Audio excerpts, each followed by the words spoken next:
Hermeneutics is a common word in theological and biblical studies, but we don't use it often in our daily lives. Many of us will notice that the word hermeneutics includes the name Hermes, the mythological messenger of the gods. The word itself derives from a family of Greek words related to the verb hermeneuo, which means interpret or explain. So, broadly speaking, when we refer to hermeneutics, we have in mind the interpretation or explanation of some kind of message or communication. It's helpful to make a distinction and a comparison between general hermeneutics and biblical hermeneutics. The Bible has in common with general hermeneutics the ideas of what does a verb do, what are parts of speech, what is grammar, syntax, and so forth. How do we determine what an author meant when he or she wrote those words? But one particular aspect of biblical hermeneutics that's unique is that we try to seek to relate all the data of Scripture together under the assumption that they don't contradict one another, but rather they speak, while of the variety of God's revelation, they also speak one in agreement with itself.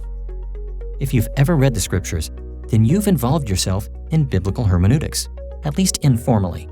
But we'll move beyond informal hermeneutics and explore the kinds of issues that move to the foreground in academic, scholarly interpretation of the Bible. We'll speak of three main hermeneutical processes: preparation, investigation, and application. Let's look first at preparation. In a very important sense, preparation is inescapable because no one ever comes to the Bible as a tabula rasa, a blank slate. We all approach the Scriptures influenced by an assortment of concepts, behaviors, and emotions. Whether we realize it or not, every time we begin to read the Bible, many influences have already prepared us for handling the Scriptures well. But other influences have created obstacles to sound biblical interpretation. For this reason, we give deliberate attention to preparing ourselves as well as we can for interpreting the Bible. When we speak of investigation, we have in mind concentrating on the original meaning of a biblical passage.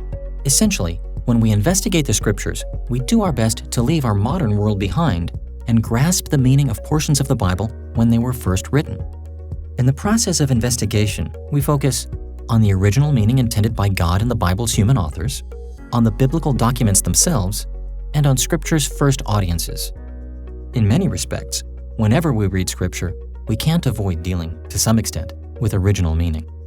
For instance, if we explore the Bible in its original languages, we have to take into account the linguistic conventions of ancient Hebrew, Aramaic, and Greek texts. Even if we rely on a modern translation of the Bible, that translation is based on assessments of the ancient meanings of terms and grammatical expressions. In these and many other ways, the original meaning of a biblical passage is always crucial to its interpretation. So we must also give a great deal of attention to the process of investigation. Hermeneutical processes also entail the process of application. In simple terms, application amounts to appropriately connecting original meaning to contemporary audiences.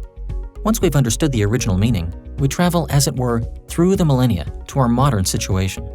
In application, we reflect on the ways the Scriptures should apply to us as the people of God. Preparation, investigation, and application are highly interdependent processes. Of course, everyone has different inclinations and abilities, and as a result, we tend to stress only one or two of these processes. But the interdependence of preparation, investigation, and application reminds us to develop our skills in all three areas.